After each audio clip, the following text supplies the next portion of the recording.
තුන්වන ධර්ම සංගායනාව බුදුරජාණන් වහන්සේගේ පරිනිර්වාණයෙන් පසු වසර 236කට පසු තුන්වන ධර්ම සංගායනාව පවත්වන ලදී. දඹදිව පැලලුක් නුවර අශෝකාරාමේදී ධර්මාශෝක රජතුමාගේ අනුග්‍රහය ඇතුව මෙම ධර්ම සංගායනාව පවත්වන ලදී. එහි ප්‍රධානත්වය මොග්ගලී මහරහතන් වහන්සේ විසින් දරනු ලැබේ. ත්‍රිපිටකධර රහතන් වහන්සේලා 1000කගේ සහභාගීත්වයෙන් මෙය පවත්වන ලදී. මෙය මාස 9ක් පුරා පැවැත් වූ බව සඳහන් වේ. මෙය පැවැත්වීමට හේතු වූයේ ශාසන භේදය සහ දුස්සීල භික්ෂුන් වහන්සේලාය.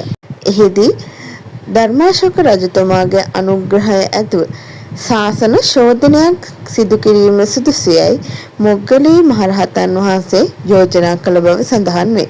මින්පසු දුක්ශීල වූ භික්ෂුන් වහන්සේලා 60,000ක් පමණ ශාසනයෙන් නිරපූ බව සඳහන් වේ.